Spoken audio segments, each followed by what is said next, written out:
Good evening, everybody. Welcome to the United Stand. It's Thursday night. The Thursday night show is here. We're looking ahead to another game.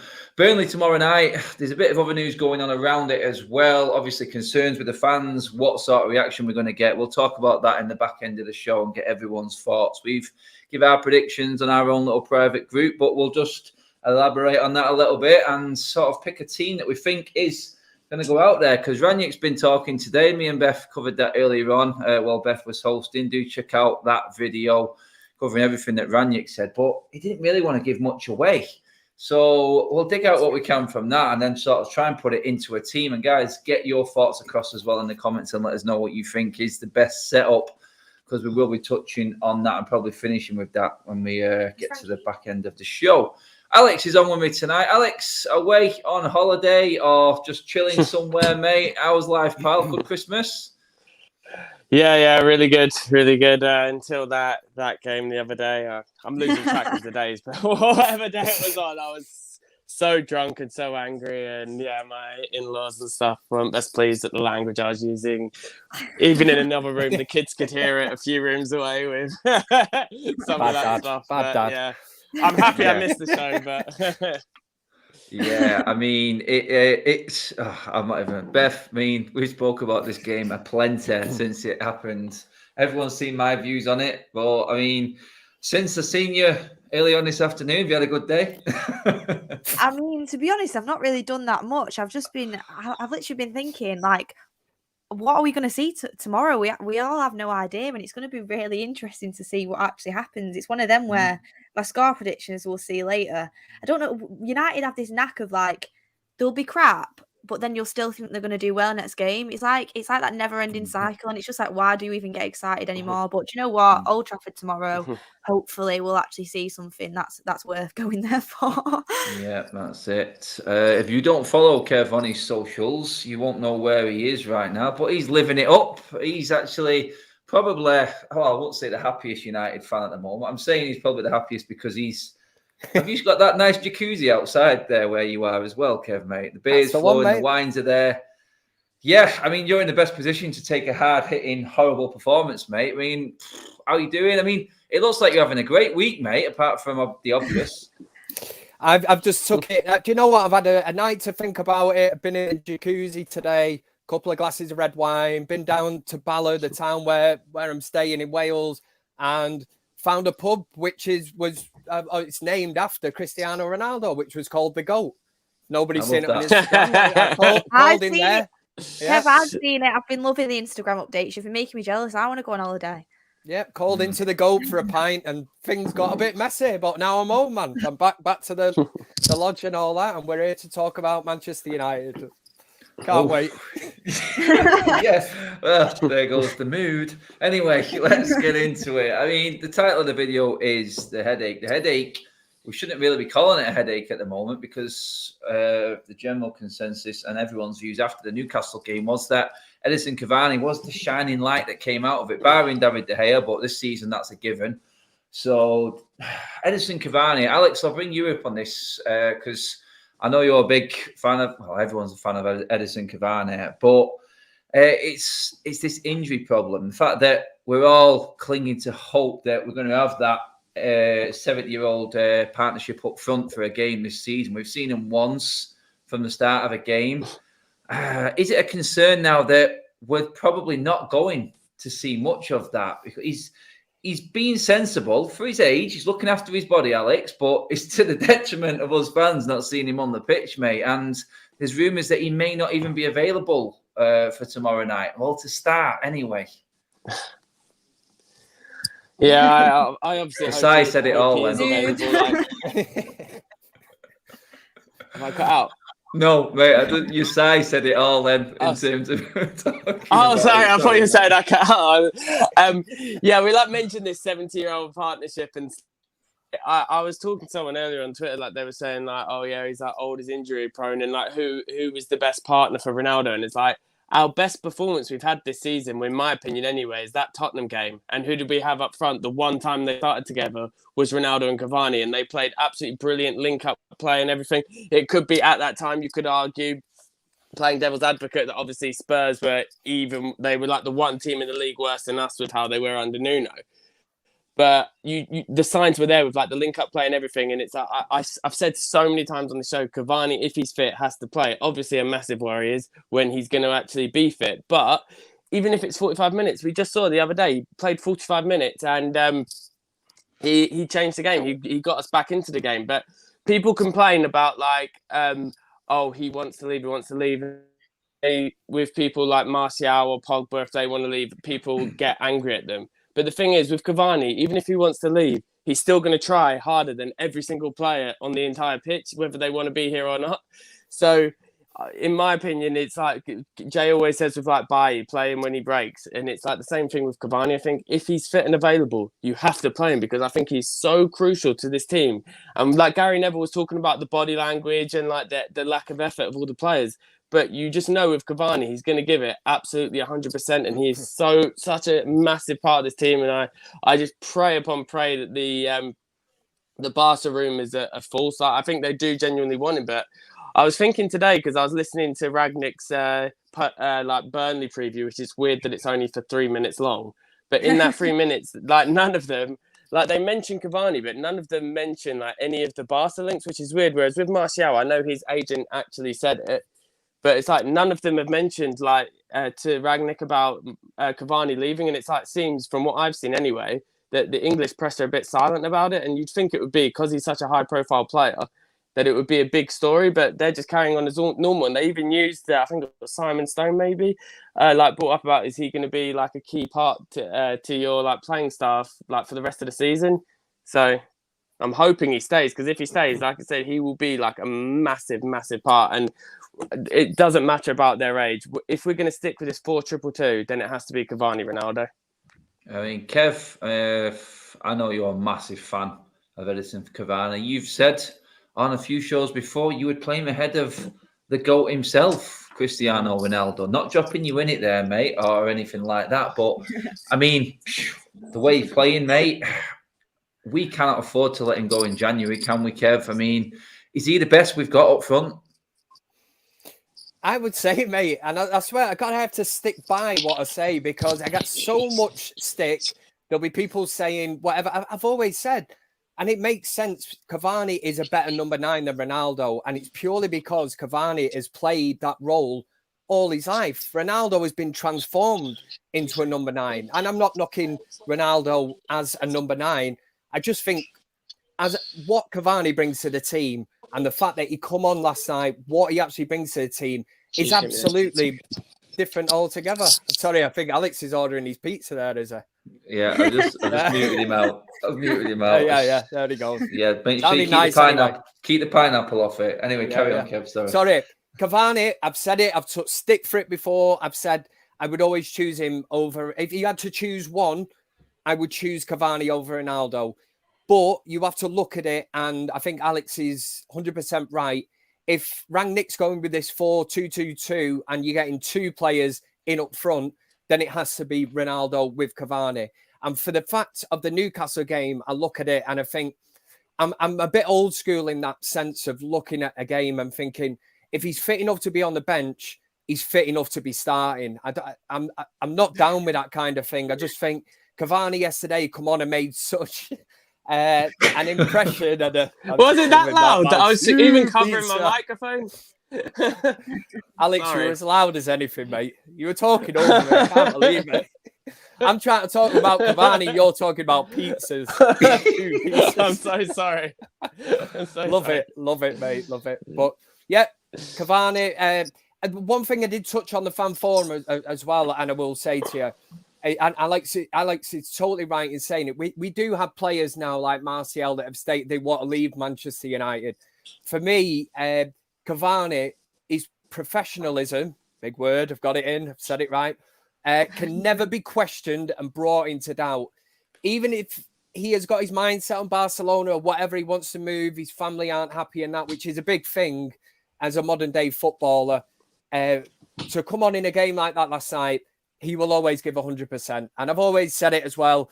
The closest thing, even at the grand old age of 70 or whatever he is, he's the closest thing to Carlos Tevez for work rate, closing down, tenacious work that I've seen at Manchester United. And I think you miss that You can go to play against any like top team or whatever, and you've got central defenders. I think in the past of like the likes of John Terry and stuff, and you need an attacker that's going to give them things to think about. And Carlos Tevez used to do it.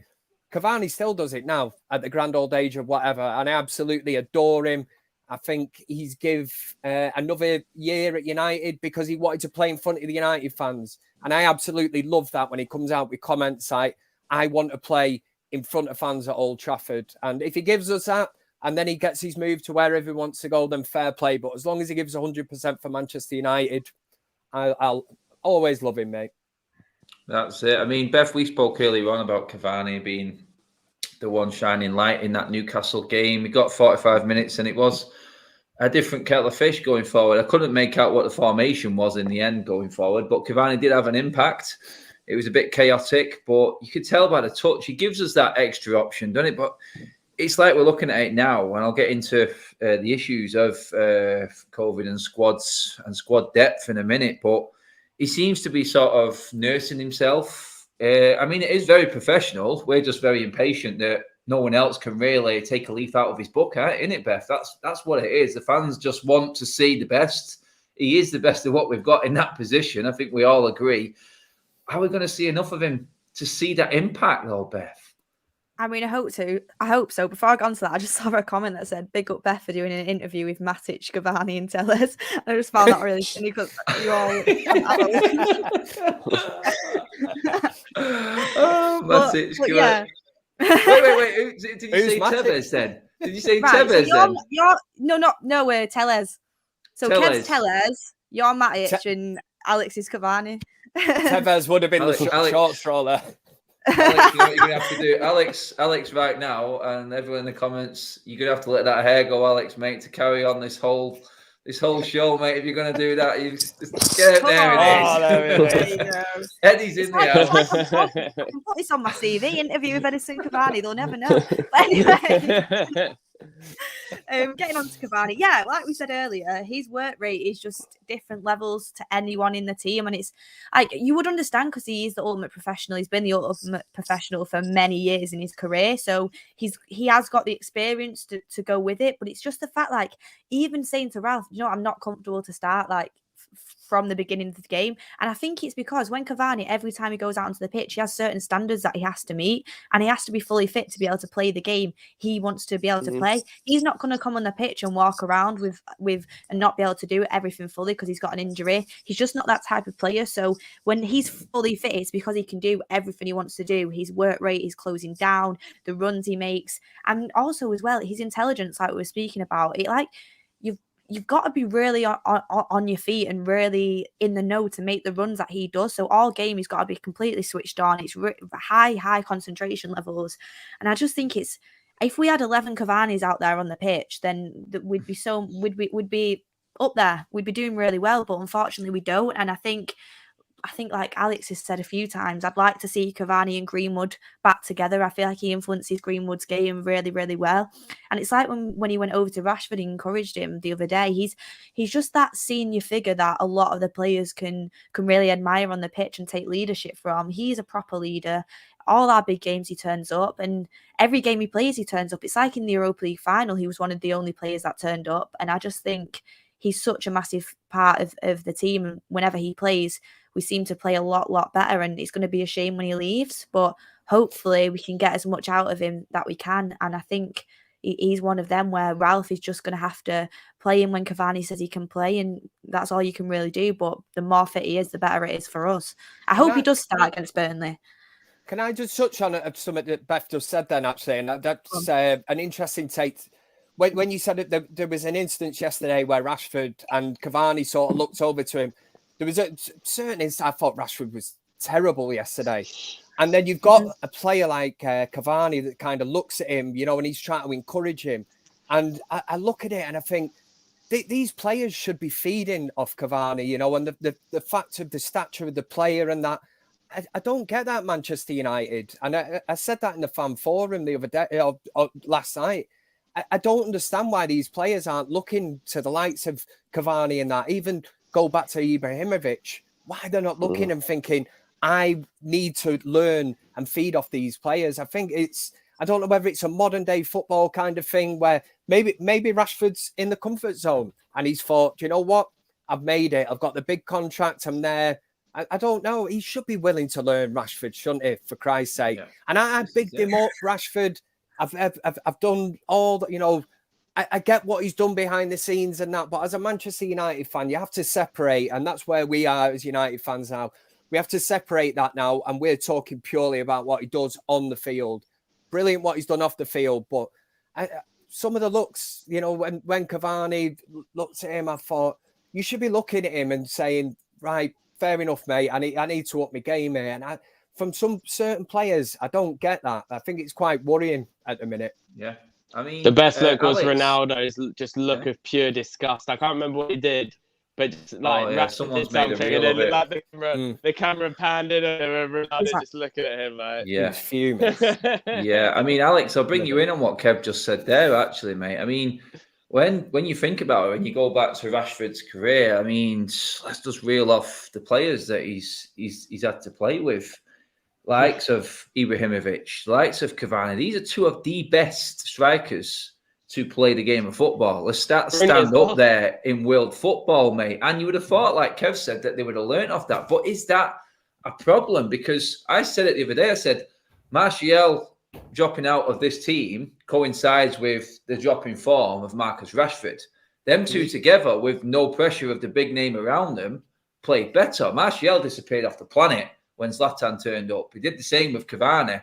Rashford's doing it next to him while he's on the pitch. Yeah, these big players actually a problem for this club and the younger generation now, because like Kev said then, it's no coincidence that since they came in, the likes of Martial's, Rashford's, they've started to drop off, and it's not a small drop off, mate. Everyone's noticing it. And I was in that crowd at Newcastle the other night, and my God, the abuse Rashford was getting was off the scale, mate. And this is a guy who's come through. He's one of our own. He's come through. But the United fans were baying for blood in that away stand the other day. Is it a concern that they're not able to handle the big ego players and the big names? Because you mentioned Ronaldo's look there, mate. They're going to watch that back. They're going to see that on the pitch, Alex. Is it a problem?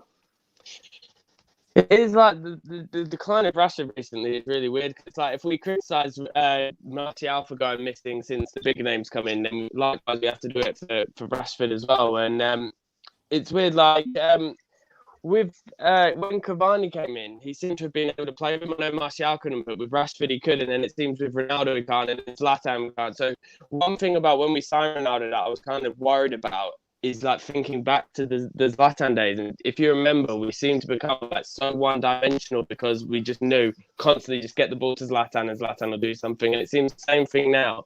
We just need to get the ball to Ronaldo, and Ronaldo is going to produce a moment of magic. And it kind of like brings down like the rest of the players in the sense that they have to kind of look for him because they're worried maybe if they like, make a mistake or someone, which ironically enough, the one player that doesn't do that as much is Greenwood, which seems to have the opposite problem of that he just refuses to have a pass to Ronaldo. So it goes back to that like conundrum of what like people keep saying about like, was it correct to sign Ronaldo because we were onto a good thing? But with the last stuff he's done, he has done amazing things. But then you can go back to like what I just said about the one-dimensionalness that we then become. But overall, like with Rashford, it's like some of the decision making. I'm like thinking back, like when he was 18 and burst onto the scene, he didn't have these stupid, or I didn't notice at least anything, this stupid decision making that he has now. It's like times in that game against Newcastle, so he'd have like 3 defenders in front of him, and he just literally just runs straight into them, and then obviously that like shot from absolutely nothing, but he just constantly makes the same mistakes. It's like I was excusing him at the start, saying like, okay, he's just getting back to fitness and stuff, but he's been back for ages now. He's making these mistakes. He's not a young player anymore. He's like what, 23, 24, and he's making like such like stupid decisions, and it is worrying. And you could say Martial and Rashford both like used to get the out of each other because they were constantly competing with each other down that wing under Jose, was it? And then now it just seems that Rashford has the spot. Martial obviously swapped the striker, but I don't even know. I don't even know at this point what we can do, because we don't even have the competition now really on the left, if Martial leaves especially, because it's like Rashford and then who else? Because Sancho can play there, but he's better on the right. Greenwood can play there, but he's better at striker on the right. So he's not going to have that like clear view. And it does seem, weirdly enough, I know it's only been like 3 games, but Rangnick does seem to really rate him, because he's like subbed Greenwood off the other day first. And yeah, okay, Alex, I'm going to cut in there because the comments are destroying you. Your internet is just having a little bit of a meltdown. I think Alex the best in slow motion. The best one I seen there was Alex is getting as much service as Ronaldo. So I love it, guys. Your comments are absolutely brilliant. But one thing I do want to pick up from the actual comment section is the title of the video in terms of the headache. No, Cavani isn't. Cavani is not a headache, guys. What we're trying to say is it's a headache because no one really is as good as him or can play with him. We're trying to figure out the best combination, and we're not seeing enough of him. So he is not the headache. The fact that he's in the twilight of his career and we can't see as much of him is a headache, because he comes in having played 1 game all season and makes everyone else look absolutely shite. So there's your sort of headache. He's trying to find the right combination. But yeah, Alex is back now, and he's not talking like a Dalek or working in 3D slow motion. But I mean, Kev, I'll bring you on to the next bit there in terms of Cavani, and we all hope that he is going to stay. But looking ahead, I mean, me and Beth spoke with Jay earlier on today in a show talking about Rangnick not allowing Henderson to leave. Is this COVID situation now that we're dealing with, and the Premier League pushing ahead with everything and that many games going ahead, going to actually cost a few players their move? Because managers are going to start clinging on to as many players as possible now for the squads, because we can see. I'm thinking we want to keep Cavani. We need the best to go through to the end of the season. There's not going to be, I don't think, as many players leaving now, especially if we're pushing ahead. Cases stay the same and squads get a bit light. I mean, it could be that we expected a big January, but it might not actually happen now, mate. It's a possibility, because if you hear the words or what Jurgen Klopp's been quoted as saying, he more or less said that signing players now, the teams might be looking at players that have been double jabbed and had the booster.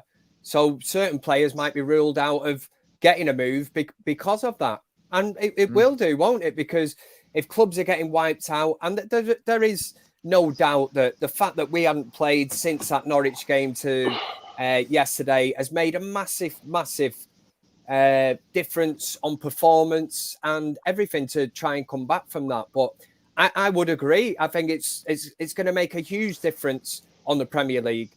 But I suppose at the same time, you could argue that, I don't know, Manchester City don't seem to be having any problems, do they? They're absolutely sort of steamrolling the league. You know, is Jurgen Klopp using that as some kind of a psychological battle with Manchester City? I don't know, but look, it must make some difference. Our very own Jay, It's a Nonsense Daily's been on here loads of times to explain the kind of things on what COVID does to you, you know, basically on how you breathe. I can't even remember, because he turned into some kind of psychologist kind of doctor that night, and I was like, yeah, that's brilliant. Yeah, but, scientist. But I mean, he did mention, Jay, and he said about Paul Pogba, how long it took him to come back into Manchester United, and it took him a long time. So it's going to be a strange season. This really strange. I would have thought, mate. Yeah.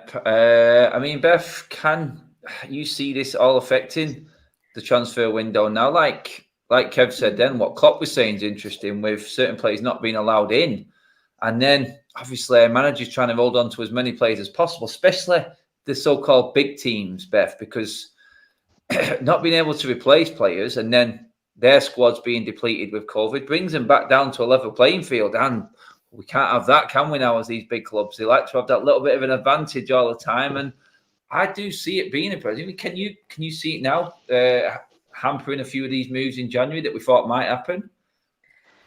I mean, I think Kev has a point where it comes down to the double vaccinations. And obviously, when you're looking at players, you look at injury records, you look at the fitness levels, you look at everything and kind of take everything on board. And COVID does definitely come into it now. I think what we'll see is people having bigger squads, because we say that we've got a large squad, but when this COVID hits, then you're going to need people to be able to fill in and fill out, and COVID's not going away anytime soon. We've got vaccines, we've got boosters, but people are still catching it. So I think this COVID thing is going to go on for quite a long time, and while we're muddling through this stage that it is still unknown to us, because the rules are changing left, right and centre, and we don't know whether things are going to go ahead. They're not going to go ahead. So I think a massive thing is going to be to have a big squad.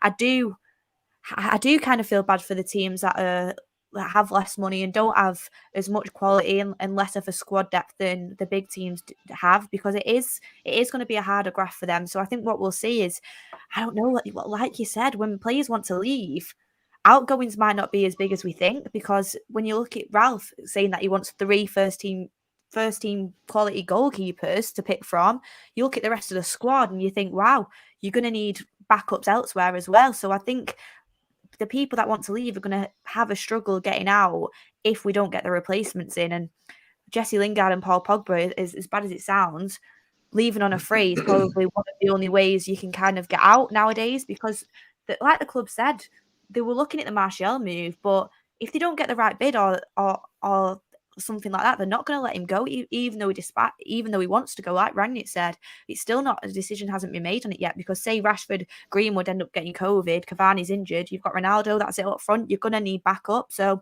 as unfortunate it is for players that want to go and have more game time, squad depth is going to be massive. And when you look at our midfield with McTominay, Fred and Matic, the only 3 midfielders get picked for 2 positions every week, and it usually is McTominay and Fred. You look at that and you think, wow, we're desperate to get midfielders in, because what happens if McTominay and Fred, because they're playing next to each other so often, getting each other's way, end up getting COVID, catching it with each other, and then you've got 2 players that are out who we constantly say aren't good enough, but who would play there if they weren't there? So I think COVID is massive, and it's going to see people increase the squad depths until we figure out what's next. Yeah, I mean, Alex, 3 first-team goalkeepers. Does this bring players like Lingard and Mata back into the equation? Both linked with moves away. Martial, loan move to Seville. I know it's been turned down once, but it has got legs. I mean, can you see this causing a problem? I mean, in terms of us, I don't think it's going to cause us an immediate problem, but the players and then the unrest behind the scenes that brings. If Rangnick says, look, I need as many players here as possible, and we already know about the unrest behind the scenes in certain players wanting more game time, could this ultimately cost us? It's weird because I feel like we should have really utilised it. It was like a constant complaint under Ollie, and is it going like it again? No, carry on, but no, sorry, I just seen a comment. Oh, sorry. Sorry. Every time you guys laugh, it's all right, mate. So, someone made a comment saying, "Is it the Lee Mack thing?" Yeah, not Lee Mack.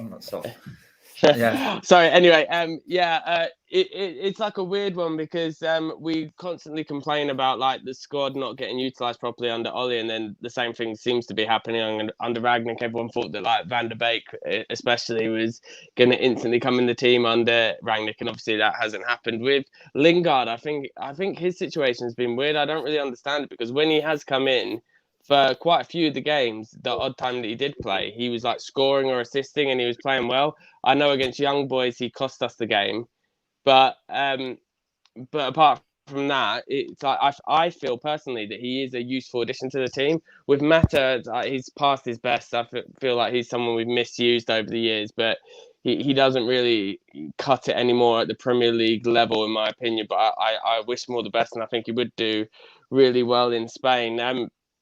The free goalkeeper thing, I don't like. Everyone always says about my agenda against Henderson or whatever, but I'd be happy to just sell him in January. I don't think we need, like, De Gea's back in form. Heaton's a good backup goalkeeper, I think. So when we're paying someone just from a business standpoint, paying them 165k a week or whatever, I don't think we need three goalkeepers. I imagine Heaton isn't on that much, but then you have Lee Grant as well as a fourth choice. It's like I don't know how many teams have like four like senior keepers, but yeah. So overall, with the COVID thing, obviously does throw a different spanner into the works. But with players like Mata, Henderson, they shouldn't be needed that much. But I think a key thing will be that the Glazers obviously look at us as a business, and the key to their business is us getting Champions League football.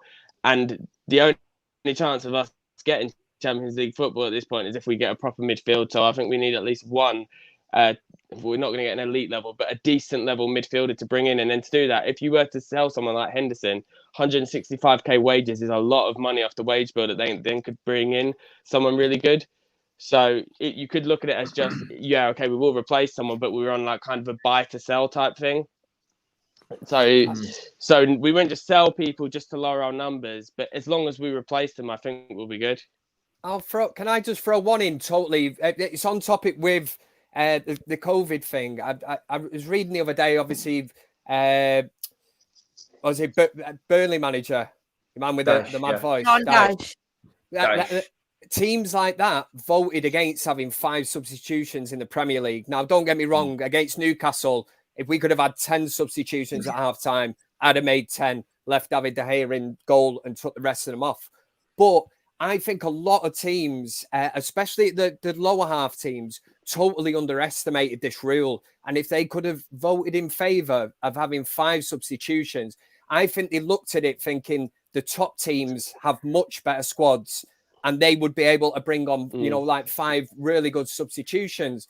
Now, if COVID hits the likes of Newcastle, Norwich, the teams battling down at the bottom half of the league that are fighting for relegation, and they can't make them substitutions, they could potentially go down. And what is that worth to teams like that down at the bottom of the league? It's crazy, but I understand Daesh would have been like, no, we're not having this. We're not. But it's totally to do with the fact that they don't have the strength in depth that the likes of United, Liverpool, Man City, whatever, Chelsea, Tottenham have. But if COVID hits your squad and the likes of Amazon Prime or whatever, or Sky Sports have paid for these TV rights, and we've seen it over Christmas, they're kind of rolling them out at the minute and saying, well, no, your game's off, but, oh no, that's a fancy fixture. We'll push you out, you're playing. If Newcastle are up against United yesterday and they've got a COVID hit squad, but they voted against this, it's quite a strong, but they've kind of voted against it. And that's the way the season will go. It's going to be really, really strange for that. You picked up on Newcastle there, Kev, and it's like, we all know, you take some Maximum Wilson out of that team and they're finished. Lo and behold, they both go hobbling off and COVID strikes. We haven't got enough players. Newcastle's next game is off. This is what Rangnick did. Alex is off. He's gone as well. But that was a bit sharp. But this is it, mate. They're going to use it to their advantage all the time. It's always going to be used as an excuse now. Until they obviously get them rules in and we're all clear and there's clarity on it, then it is going to be a struggle this season.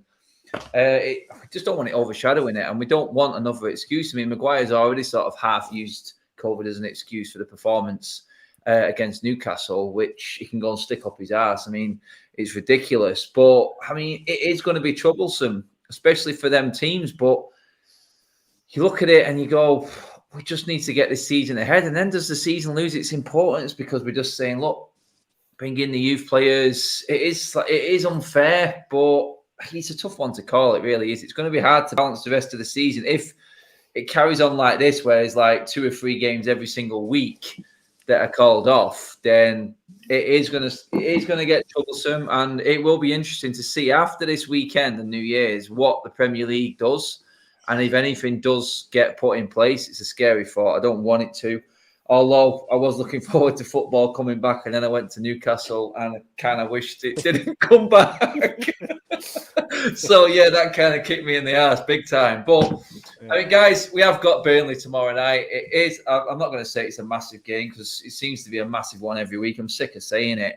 But is there going to be a reaction tomorrow, Beth? This is the question. I mean, our home record against Burnley, believe it or not, it's not too good. I think last season's win was the first in about 4 seasons. But I mean, we've lost 1 in the last 13 to Burnley. I mean, how we can be scared about Burnley at home kind of shows you exactly where we are right now, doesn't it?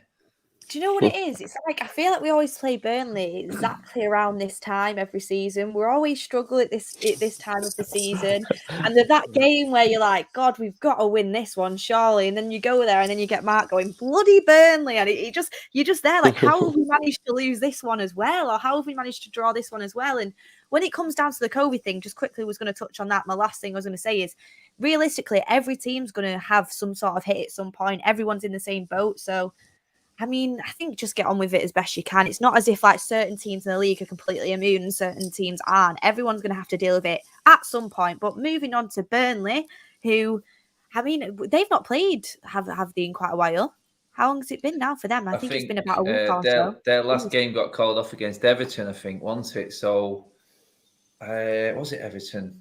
Was it Wolves who got? I've lost count of. But you're right, they haven't played. Called off. So they'll be fresh and they'll be ready to go. And I don't know how much this freshness makes a difference because we were fresh and we played god awful. So, I mean, it's one of them. It's at Old Trafford. We're going to have the fans behind us, hopefully. I mean, the fans are always behind you at Old Trafford.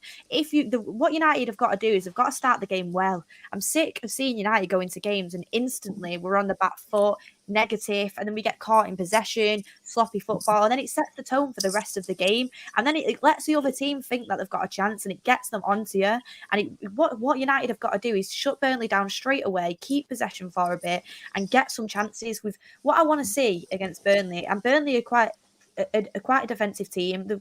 Sean Dyche has them quite well drilled, and you think they've got very good centre halves. And I think to myself, I want to see Cavani out there, I want to see Ronaldo out there bullying them centre halves, and I want to see us create some chances and keep the football and have some free balls and pass it round. And I'm not asking for much. I'm just asking for us not to constantly lose possession and to actually just play 2 or 3 passes. 2 or 3 string of passes and create a chance, because we've not created a chance in barely create chances in so many games. I think we've created at least chances for years now. What's the goal? We've not scored many goals at all over the past few months, realistically. So create a few chances, don't concede early on, and start the game well. And I hope the players that do get given a chance, because I'm sure we'll see a few new faces come in, take their opportunity, and it'll be exciting to see what does happen against Burnley, and if Ralph makes the changes that we all do anticipate need to be changed. And I think there's a certain few players that really do need some time on the bench, and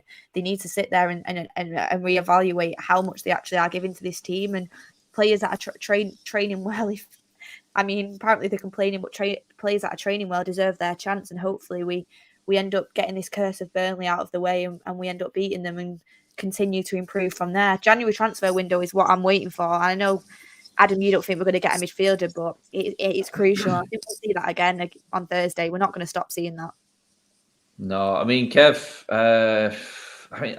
as home fans, we've not seen a win against Burnley. I can't remember at home, mate, honestly. I mean, it says, interesting stat for you, actually. I know I throw these out every so often, but 60% of Burnley's points against United have come at Old Trafford. Brilliant. I'm sort of building the confidence up here. You can tell. But you know what, mate? Something has to change, mate. We cannot be going into a Burnley game. Burnley haven't played for 2.5 weeks. I mean, God. So, I mean, they've got 4 games in hand on Leeds, I think. That shows you exactly where Burnley's calendar has gone. I mean, how they react to this break. I mean, we've seen how Tottenham reacted. We've seen how United reacted. Completely different ends of the scale. You don't know what's going to come, but United, we're wounded, mate, at the moment. And you know what? Dyche is probably looking at it going, this could be a great time to go down to Old Trafford and upset the apple cart again, mate. It's not going to be as straightforward as the actual fixture looks on paper, is it, mate? No.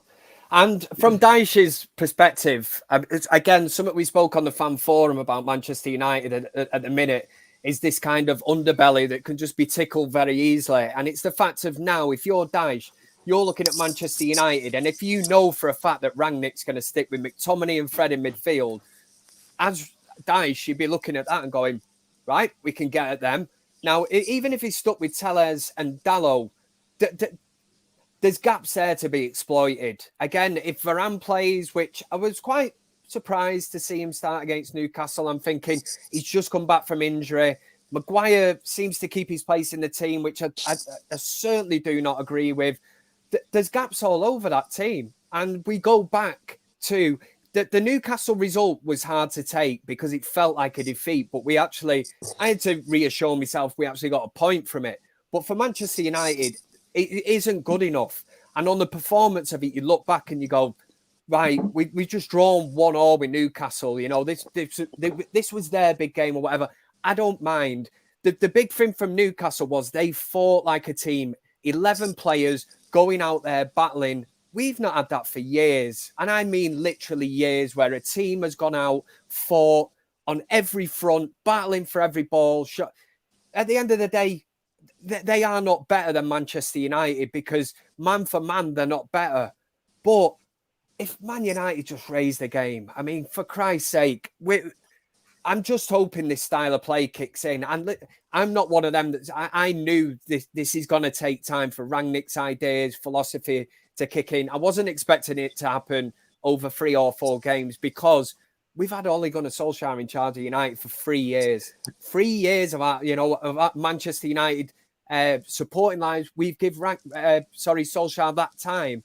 I don't think we progressed. So we're kind of at stage 1 again. We've got a great squad, and I just want to see progression. That's what I want to see. Can I just jump in on that point that Kev was just making? Did you guys see that tweet that went pretty viral of how our new manager bounce lasted 25 minutes against Crystal Palace? Against Palace for that first 25 minutes, and we were like, "Oh my god, I know we burnt out quickly, but we were so amazing." Some say they're still knackered from that now. But the one thing to say on that is kind of like that with the COVID thing is like we haven't really trained that much. When was the last time we played before this? Like, what was it, 16 days or something? Norwich, and it's like you haven't.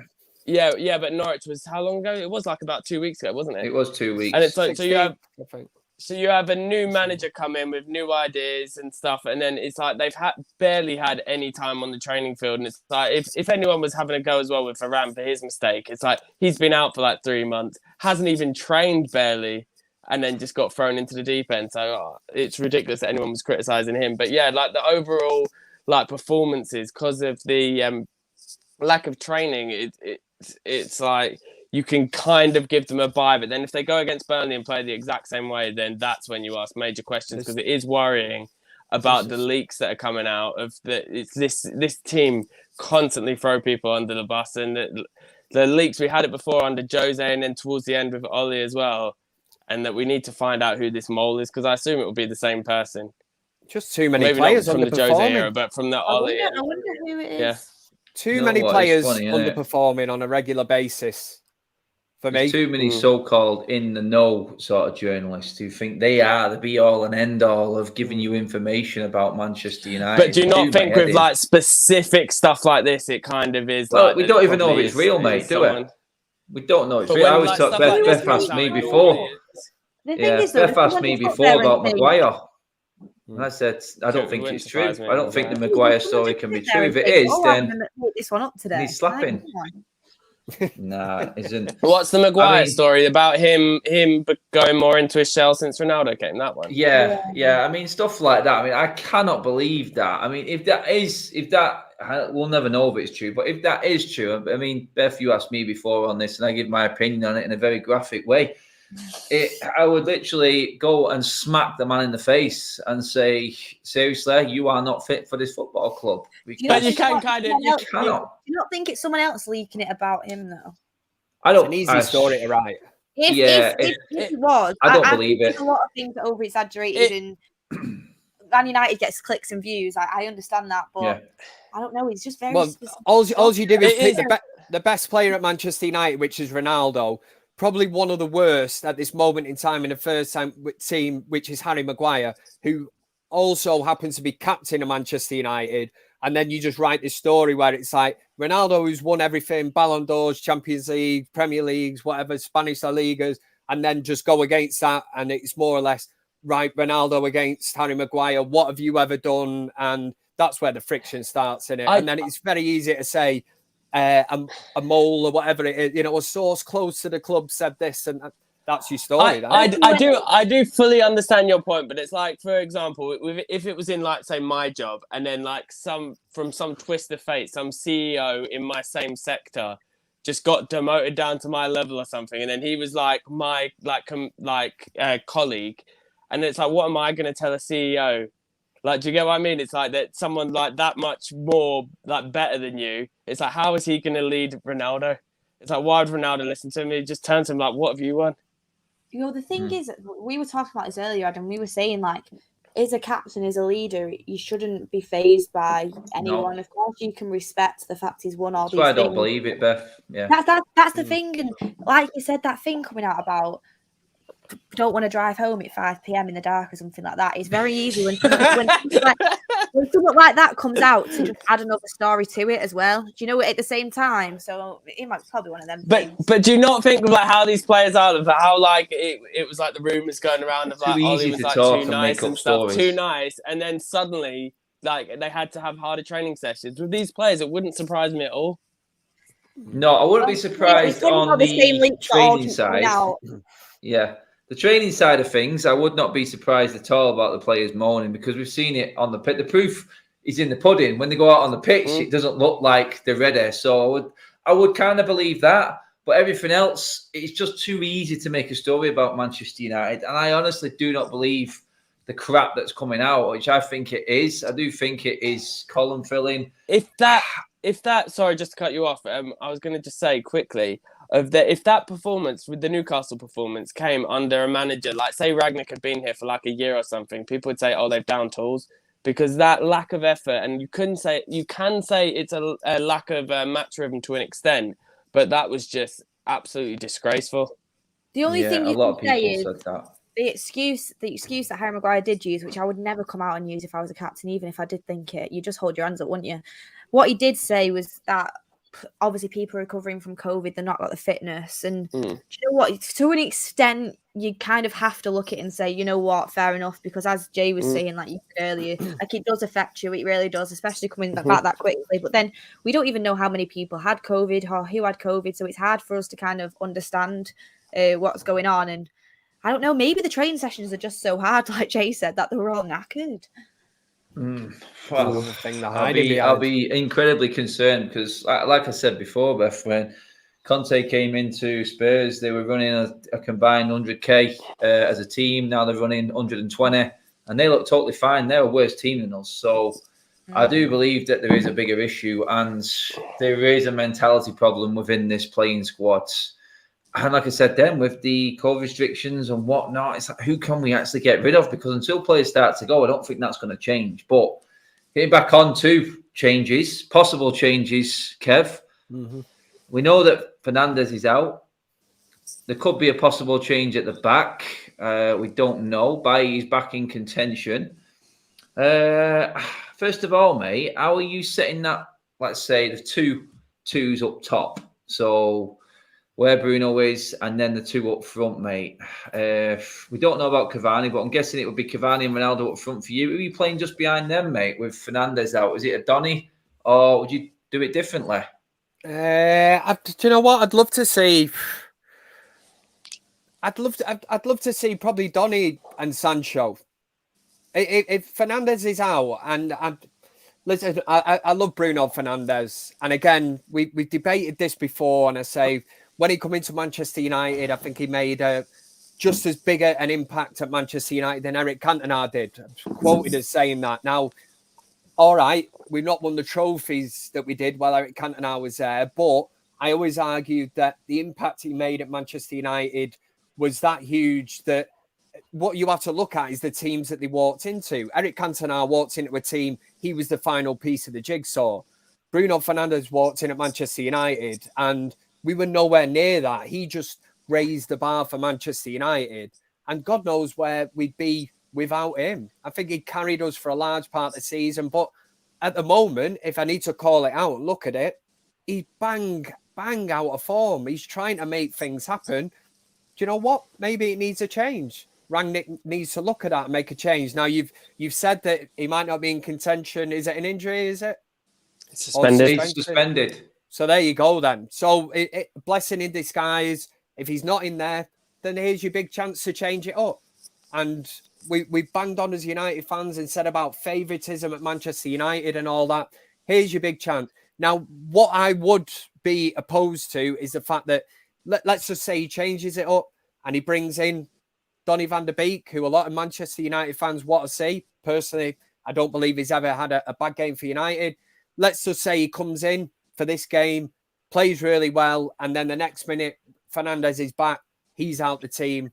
That's what I don't like. I think you should be in the team on merit. I really do. And I think that's a lot how these top teams work. It's not like, oh, Harry Maguire, you cost 80 million, so you've got to go into the team. No. If Eric Bailly is a better footballer and he's performing better, you're in the team, mate. And that's how it should work. And I think for years at Manchester United, it's been like this. The likes of Alexis Sanchez, Di Maria, whoever sells shirts, whoever costs the most, whoever is on the most wages. And it shouldn't work like that. It should not work like that for me, mate.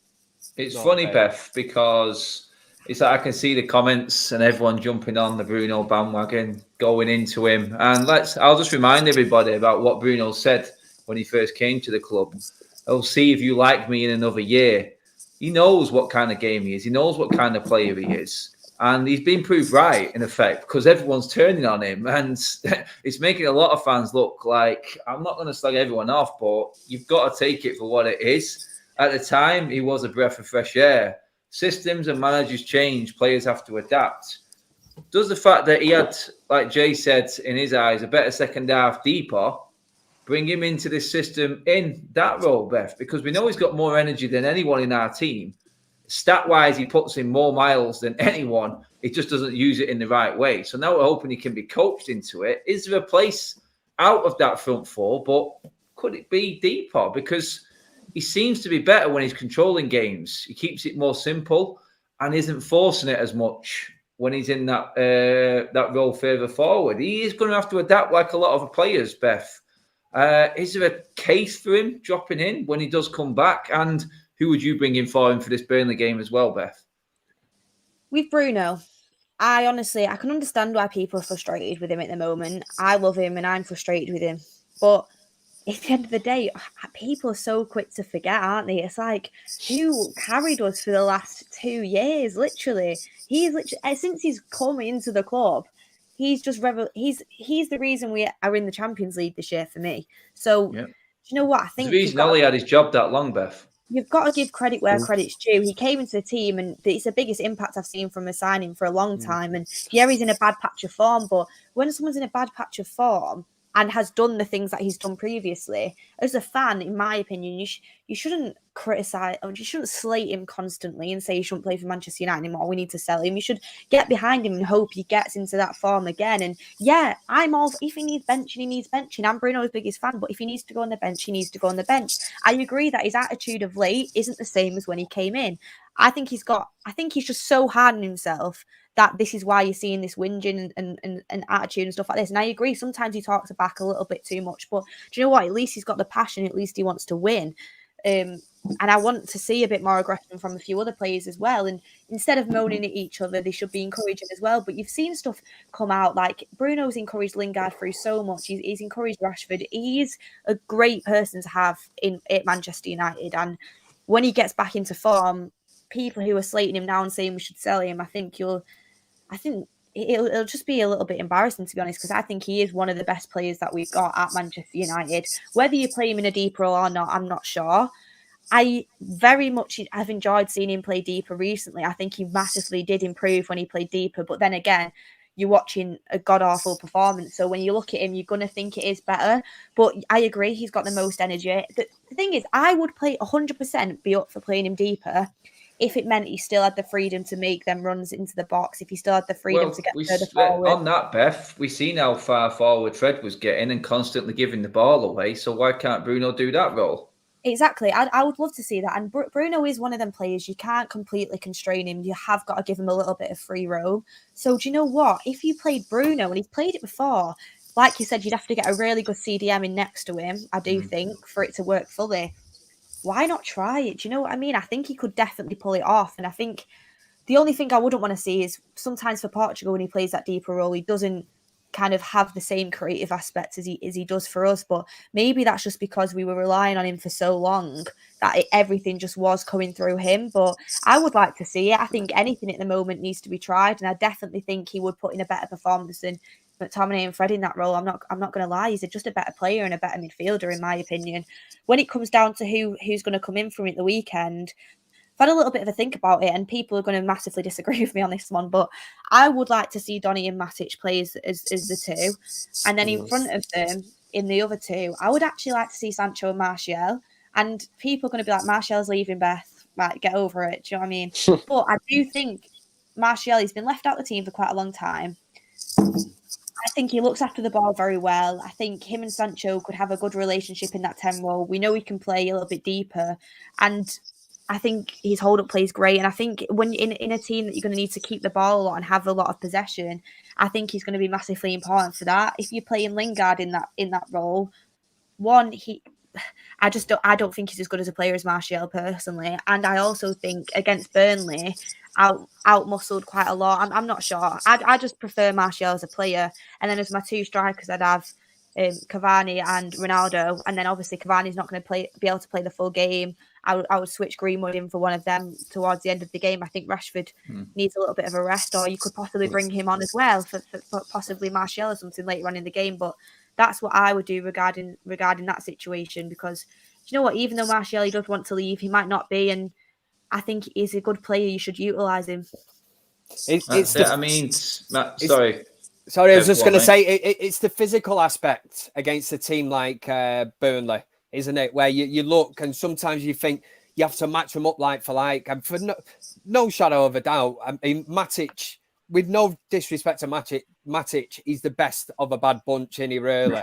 Yeah. But it does go to show, and you look at a team like, and again, I harp back, and I hate him to the soul of my heart or whatever, but like a team like Man City, and even look at Pep Guardiola's Barcelona teams, never played really, did they, with a dominant sort of figure like a Matic, did they? They're all kind of technicians in the middle of the field, which goes on to that thing where you look that maybe a Bruno, if Pogba wants to stay at Manchester United, you know, you could mix that up and make it very, very interesting without this really shit combination of McTominay and Fred, which has never really worked, but yet so many managers look at and think, yeah, it's brilliant, but it's not, is it?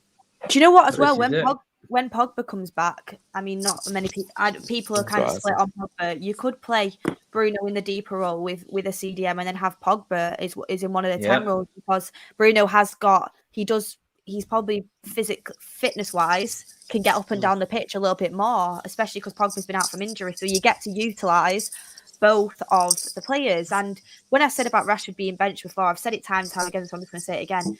He is going to be best coming up against tired Burnley defenders within the last 20 minutes. That's why I think you'd see a massively different game to him if you did bring him on as a sub at the end of the game. Well, this is it. Rashford's best performance. Rashford's best performance in the United shirt was off the bench, and he scored an hat-trick. Oh, Alex, mate. I mean, before we finish up, mate. I mean, who replaces Bruno for you, mate? And with what Beth said there, I mean, physicality. Rangnick's gone on about it in both press conferences after the last 2 games now.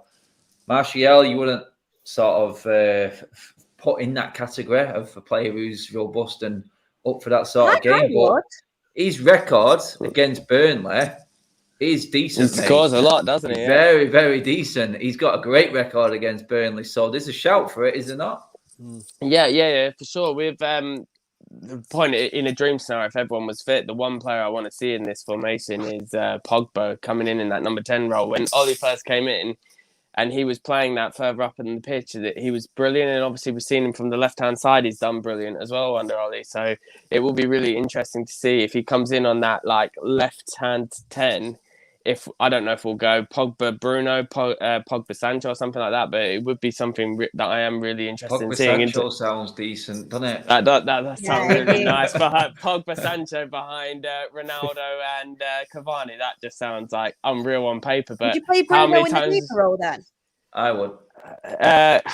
The thing is, when you were talking about that, I was going to say it's like a great point of something that me and Jay have said so many times, and it just seems like it's never coming back. But it happened in Ollie's first season. Is the formation I want to play is 4-3-3. I think that's the best formation in football. But obviously we can't play it because we don't have.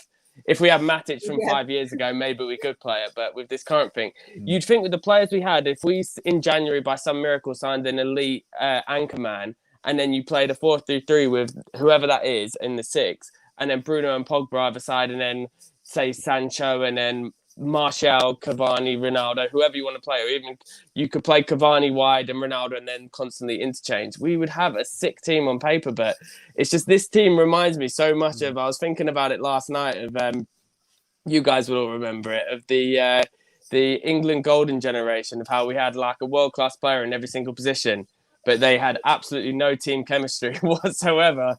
So they were all forward every game. And I was thinking about it like last night. We have so many good players. But like watching that game the other day, it's like, how many of that Newcastle team, St. Maximin obviously is class, but apart from them, who would even make our bench?